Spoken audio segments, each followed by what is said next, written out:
worst thing somebody can do is leave, and that doesn't threaten me. I mean, look at me. Bye. Like, what are you talking about? I'm gonna replace you tomorrow. So long. Yeah. Welcome to 2190's podcast, Asking for a Friend. I'm your host, Elisabeth Ovesen, New York Times bestselling author, relationship columnist, and self-love strategist. This is a safe space where we can talk openly about sex, love, and relationships. Hey, Alex. What's up? How are you? I'm good. How you doing? I'm ready for today's show. I feel like it's going to be a good one. Let's hope. Have you been keeping up with Nick Cannon and his ever-expanding family? I mean, I don't stalk him or anything, but... No, but I mean, like, his family keeps growing. Like, it's like he has a new kid every single week. Yes, I'm so happy for him. But explain the new kid every single week.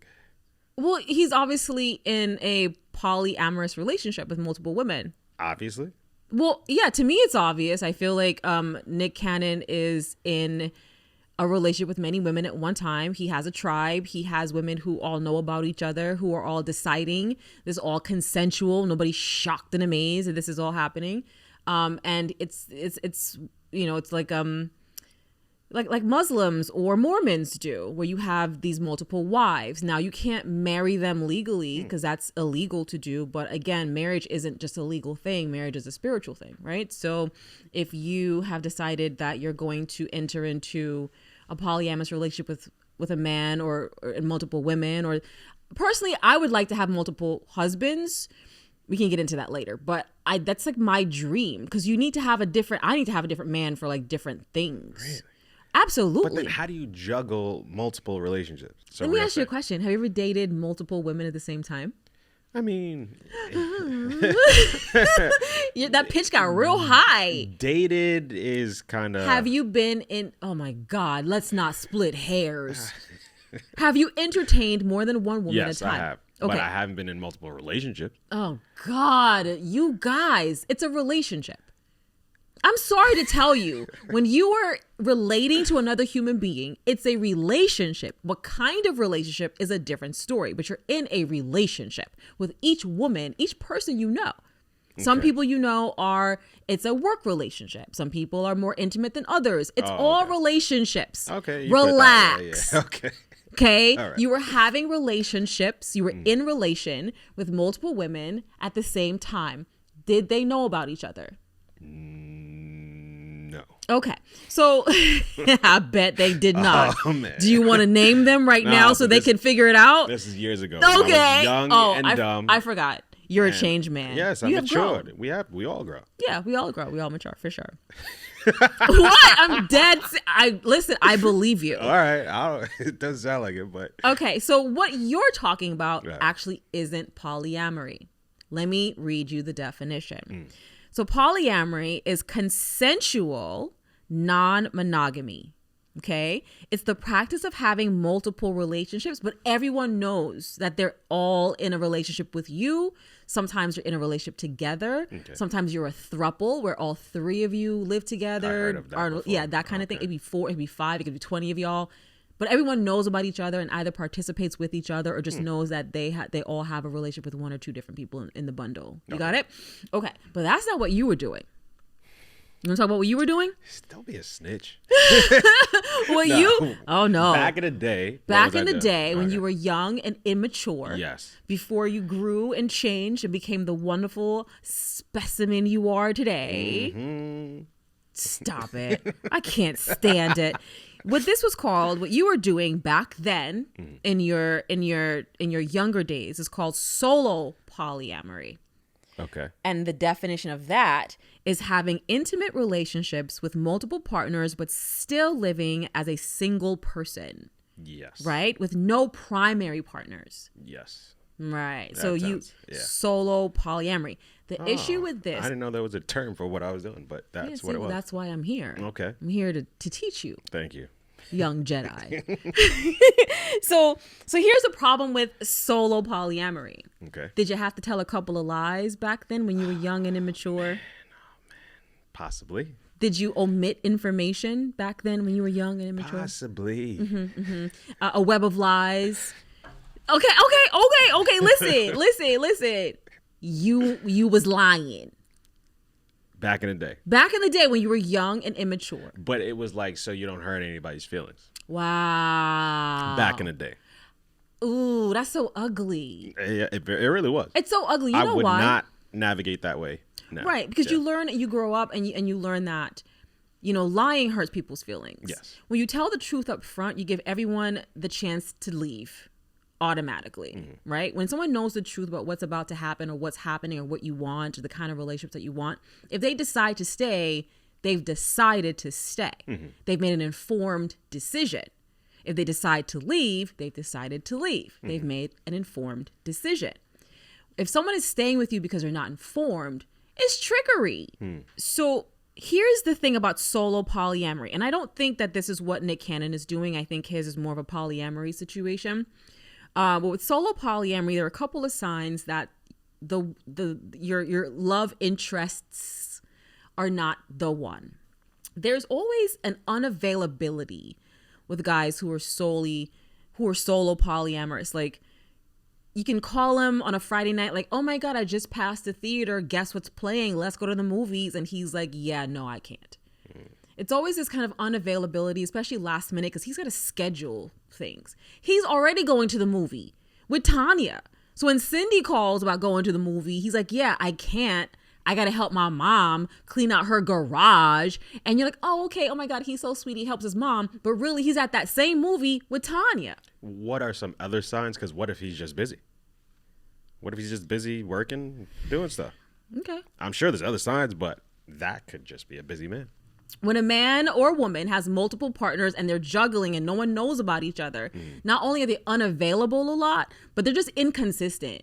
They'll say things like, yeah, I'll be there Saturday, not show up on Saturday. Just things are popping up. There's always, because it's hard to juggle multiple relations and the lies and the omissions and that whole web that you have to weave to be able to keep these things, like juggling, keep them up in the air. It's hard. And eventually you're going to find a little inconsistency in that relationship. So, like I said, there's a couple of things I want to talk to you about and talk to our listeners about a little later. My experiences with this. Yes. Okay, I'm gonna hit you with two things. I'm gonna hit you with my dating bracket. You know how you guys have your fantasy football bracket? Yeah. Oh yeah, I got a dating bracket. Is this it's gonna hurt? thing? It's gonna hurt your feelings. Oh no, I've been doing it since the early 2000s. It's about to hurt your feelings. Only you have the bracket. Oh, only I've been doing the bracket. Oh, okay. Whew. Oh no, I'm teaching other women how to do the bracket. I'm gonna teach them today. I'm gonna teach. Listen, ladies, I'm about to teach y'all how to do the dating bracket. We about to hurt all of their feelings.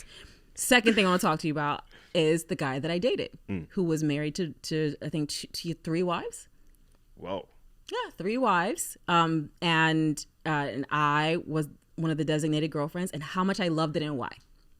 Okay. Loved it. I gotta hear that. Yeah, for sure. But in the meantime, before we go into that, we're going to go into our callers. Okay. Yeah. So who do we have today? All right. Let's see who's on the line. I think the first one we have is Chloe. Chloe's on the line. What's your question for Elisabeth? Hi. So this isn't bothering me. I'm dating multiple men, and I'm just wondering, like, should I feel guilty about it? Hi, Chloe. First of all, do they know about each other? No. And they're all catching feelings. What about you? I feel zero feelings and I don't want to hurt anybody, but I don't feel that guilty about it. I just don't want to hurt anybody. So let me ask you this. What do you think the right thing to do is in this situation? Because I feel like you already know, but you just want me to like say it for you. But you're dating 2 people. They don't know about each other. You think that both of them are starting to have feelings for you. You don't have feelings for either of them, not in that way. So don't you think it might be time to end it? Or why do you think you're holding on to it? Maybe that's a better question. There's actually 3. 3 men. what? 3 men that I'm dating all at the same time. But I just feel like I'm having fun right now, and I feel a little guilty about it, but I'm just having fun, I guess. So here's the thing. What do you think would happen if you told all three of them that you were seeing other people? I feel like they would be bothered by that. And then what would happen? Possibly stop talking to me. And then what would happen? Then I'll be alone. But for how long? The point here is that when you're honest with other people about what your intentions are, they might leave. And that's just a fact of life. People are going to leave anyway. Are you marrying any of these people? No. Right. There's only two ways out of any relationship. You either have to die with the people or person, or you have to break up with them. There's only two ways out of any relationship. Whether it's a committed relationship or a non-committal relationship, you're either going to have to die next to this person or break up with them at some point. So no matter how you spin this, you're going to have to break up with these people regardless of how anybody feels. Because you're not willing to marry not even one of them. So what's the difference between breaking up with them now and breaking up with them later? Right. Right. And if you do it now, then you remove them from your life and make room for people who actually want to be part of a polyamorous or solo poly relationship. Because there are men and women in the world who don't want to be a couple and they don't mind being one of several. They don't mind being with somebody who's with other people because that takes a lot of the energy and time off of them. They don't have to worry about making sure your feelings are being considered or making sure they show up for every little thing of yours. They don't have to worry about that because you're not looking for that kind of relationship. That's a relief to a lot of people. So why not get rid of the guys you have and just get you guys that want what you want? And there are a lot of social apps, by the way, a lot of dating apps, where you can find people who are specifically looking for this kind of relationship. That's what I do like about dating apps is the specificity of it. Whatever you're looking for, you can go right to your tribe. You can go right to the community that you're in instead of, hitting and missing out in the real world. You know what I mean? Yes, I understand. Makes sense. Of course it does. So anyway, I'm glad that I was able to answer the question for you. I hope that it gives you something to think about, Chloe, and that, stop wasting people's time. If they, if someone's looking for a relationship and you're not, that's fine. Find some guys who aren't looking to be settled down, who don't mind being one of 2 or 3 or 5 or 20, whatever. They don't care. Who want the same thing you want, so that you're not lying to anybody, hiding, cheating, and omitting information from anybody. And so you don't feel guilty. Then the guilt just goes away because you're able to be completely honest and consensual with the people that you're with. Right. Yeah? Thank you so much. You're so welcome. Thank you for calling in. Bye. Let me tell you something. I've seen some people who are living amazing lives who have more than one wife, more than one of whatever, and they're all in sync and they're all in unison. Because one thing that monogamous relationships often don't do is a lot of people aren't honest in their monogamous relationships. People are lying to each other to be able to stay together with people that they don't really want to be with.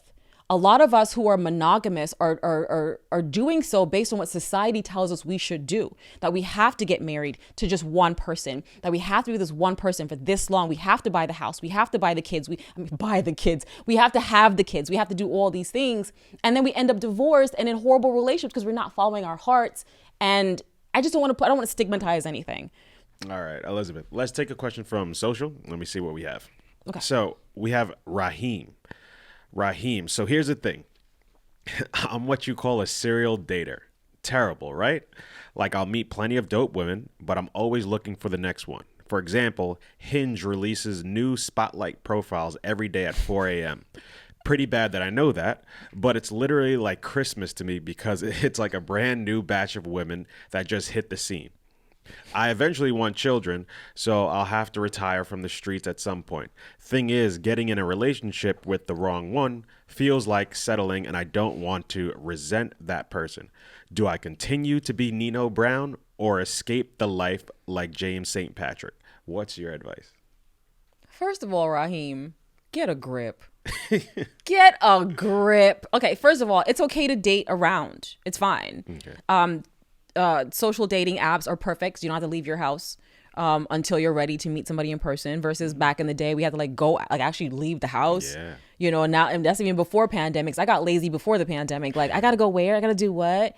So it's nice that you can meet people in clusters. It is weird that you know exactly when the new drop is. like new women dropped. Like, that's weird that you are stalking an app to such a degree that you want, and it's 4 a.m. He's very specific about that. Yeah. So like, are you awake at 4 a.m. waiting for the drop? I'm a little concerned about how you know. It's like a sneaker drop. Yeah, it's like he's outside Supreme, but it's like for women, like it drops at 4. I'm already in line. Yeah. So that concerns me a bit about his obsessiveness. It shows me that you might be a little obsessive compulsive about your dating, where you know that exactly what time the drop is, and the fact that it's a weird hour, like 4 a.m. where you should be asleep. Do you have a job? Do you not have anywhere to go in the morning? And then also, so I'm a little concerned about the obsessiveness of that, knowing exactly, you know, that specific detail. It's nice. Hey, listen, if you want to get married, that's great. You definitely don't want to settle for somebody that you wouldn't want to spend many years with. You already know how I feel about that. Looking at the same person for many years would just drive me insane. Months drive me insane. But like, oh God, I'm getting hives just talking about it. But of course, so I think that in that respect, you know, you're doing the right thing. You're taking your time. You are, you know, combing your options. I think you're obsessively probably on dating apps because you know exactly what time the drop is. So that's kind of concerning to me. And nobody should settle. Nobody should settle for a partner who's not right for them. But in order for you to find out whether somebody's really right for you or not, you'll probably want to stop combing dating apps for a minute and stop looking for the next best thing. See, because in order for you to find out if someone's really right for you, you have to actually be with them for a while. You can't just decide that over coffee and a couple of lunches and, oh, it's 4 a.m. Let me go get it. It's not how that works. You're going to have to take some time. I don't believe in speaking about polyamory and such. I don't believe in dating just one person at a time. I think it's important, especially for women, especially because you guys have more time than we do biologically, to make your families and do your things. We have a lot less time than you, physically for that and biologically for that. But I think it is important to casually date multiple people at the same time, just to kind of hedge your bets on that. 3 to 5 people at the same time if you can, letting everyone know that just casually seeing other people, and then as things progress and get more serious, you start clipping people according to like their performance, and that kind of will go into what I'm gonna talk to you a little about later, which is my dating bracket, and then narrowing it down to maybe 2 really great potential, you know, spouses or long-term lovers, and then, you know, waiting a little longer and dating them a little longer until one of them shows themselves to be exactly who you want. And then granted that she wants you the same way that you want her, because just because you choose somebody doesn't mean she's choosing you. So your advice for him is to slow down and date one woman longer, so he has the opportunity to... Well, slow down and date. Pick a few. Oh, pick a few. Pick a few. Okay. Pick a few, casually date. We're talking just dinners, just coffee, gotcha. just like getting to know you, questions and answer periods or whatever. But And while he's dating those few, get off the app. And get off the app, Okay. exactly. Because you're obsessively waiting for the next drop, like it's a sneaker. Like, relax. They'll be there, right? But for this time being, you know, have 3 to 5 or whatever. Take your time with them. Some of them will fall out naturally because you're not for them and they're not for you. And as somebody else falls out, let's say you start with 3, then you're down to 2, then bring in another person, you know, casually. Like, you know what, my number 3 fell out. That wasn't working out. There is a girl that I've been having like kind of like off to the side. Let me bring her in, take her out for coffee, see how I feel about, you know, her. Let's have a talk, you know, whatever. Because you have to be able to juggle multiple relationships until you feel secure with, you know, from 3 to 2 to 1. You know, I wouldn't want to put all my eggs in one basket and date just one person for an extended period of time, thinking it's what I want. And then next thing you know, you've wasted 6 months of your life. Cool. This one is from Caroline or Strange. That's her alias. My question is for all the folks who want to explore an alternate to classic monogamy, but don't know how to approach it with their partners. How should they do it and still be able to hold space for reasonable insecurity and activated emotions? So what Caroline is asking is going from, I don't understand. It sounds like she's saying she's in a monogamous relationship, and how can she approach her partner to suggest polyamory? Yeah. See, I feel like you get what you pay for, right? So like I don't think it's smart to start a relationship one way and then try to change it in a completely different way, go in a different direction, like mid-flight. I feel like people sign up for certain things. You sign up for this. Like I'm going to sign up for this relationship. This is what I want. This person wants monogamy. They want this. They want the same things I want. We have the same goals. You know what I mean? Yeah. And then to get thrown, this twist in the middle of your relationship is frightening, because now we don't want the same things. Most likely. I honestly broached the subject as honestly as possible, I would say. But give that person room to leave. Yo. Yeah. Give your partner room to say, this is not what I want. Gotcha. This is not what I signed up for. I don't want it. I'm not gonna be able to deal with this. Find somebody who wants this. And then be okay with that. Those are great questions. Like they really were. But I need to hear about this dating bracket. Like I have to. Are you sure you can take it? I have to, but I want to mute your mic because I don't want you to put women on game. No, you cover your ears. I'm gonna talk specifically to the ladies right now. All right. Okay, so dating bracket. All right, so how it started was I was in my 20s at the time. I was actually working on my second book, and I was doing a chapter about dating. And at that point, is before I got married the first time, y'all. And I was really enjoying my life, really enjoying being single, enjoying my career, just bought my first house, was renovating the house. Like I just felt really great, felt really independent, really self-sufficient, and just in my bag. Yeah. And I didn't want anybody messing with that. So I was dating multiple people, which was really easy because everyone kind of lived in different places or whatever. I started losing track of people, who did what, who was who. It was a lot. It was a lot of men. Like it was just a lot. And again, they all lived in different places. So it was men in different states. It was just like, it was a lot of men. Okay. All right. But what can I say? Like I was hot. Right. So I started to write everyone down and give them numbers, actually. So there would be 1 through 5 would be my main bracket. Okay. And then I always had, whoever else was left. Sometimes it would be 10 extra ones, 7, 3, whatever, on the bench. So I'd write a list of 1 through 5, and then under that I'd have my benches. They didn't have numbers. It would be just like a pool of names. Okay. 1 through 5 were the people that I was most interested in. Now, to be fair, I already had like my number 1 already. Okay. So to be fair, and they didn't really realize this, but 2, 3, 4, and 5 could never be number 1. Oh. But the idea was for them to strive to be number 1. Because if you can kick number 1 off of his slot, you a bad motherfucker. You know that? Right, so I was like, let's see if you can get number 1 out of his spot. Because he was like it. And so I started talking to each one of them, specifically to see if they could kind of jump numbers, right?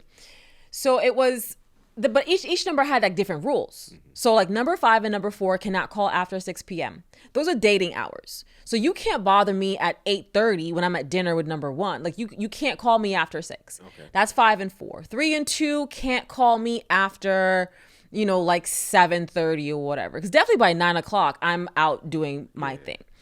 So they had certain calling hours. Some people could not. Crazy. Absolutely. Do not text me first thing in the morning, because I might be with number 1. So you have to. No good morning text. No good morning text. Or you can send it, but I'm going to ignore it because I'm not going to take out my phone first thing in the morning when I'm with number 1 and giggle and like, it's going to be so obvious what I'm doing. Mm-hmm. You know what I mean? So there are all these rules for them. And then they all got points based on what they did each week. So like, for instance, let's say number 5, he's new in the game. Like he just got put on the team. He's now in the bracket. Like, congratulations, number 5. You're in the game. What are you about to do?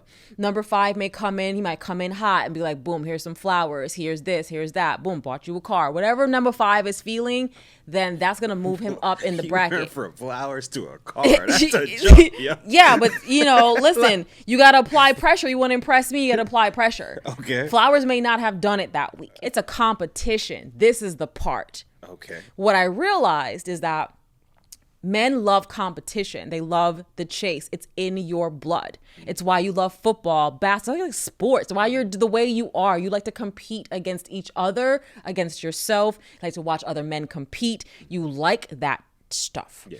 So what I started doing was telling each man what his number was each week, because I wanted to be open and honest at some point about what I was doing. Because I started to feel bad, like, wow, I'm really over here, like, numbering these dudes, like, oh, you're 5, oh, you're 3, or you're 4. And the numbers are changing every week based on what everybody did. Oh, so they knew about you dating other people, and they knew about this bracket situation. Right. What happened was guys started asking me, why can't I do this?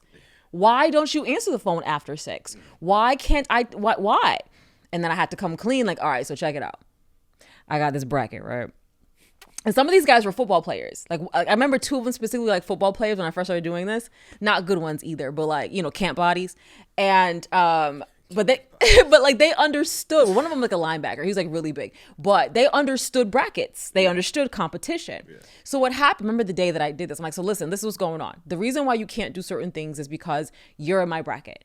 And there are rules based on your number. Now, if you want to have more privileges, you have to move up. You have to advance in the bracket. Okay. That depends on what you do. So then they're like, well, what should I be doing? I'm like, I can't tell you what to do. All I can tell you is you're competing against these other dudes and you're lagging behind. So this week you're number 5. What I started doing then was I told everybody about their numbers is I started calling them by their numbers only. So I stopped calling men by their names and started calling them by their numbers. It's insanely good, though. It's so good, though. And they loved it. So one time, this guy who was a linebacker for, like, the Cleveland Browns or something, he called me one week. And one week he was like number 3 because he had done really great that week. Whatever it was really thoughtful and kind and amazing. I'm like, oh, my God, this is great. I'm going to move you up from 4 to 3. By the following week, he called and I was like, what's up, number 5? And he was like, how did I get to number 5? I'm like, bro, you didn't call me here. You didn't do this. I told you to do this. You didn't do that. Like, you slacking. You got comfortable at number 3. You thought you were shooting your way up to number 1 and you got real lazy. So now you're back to number 5.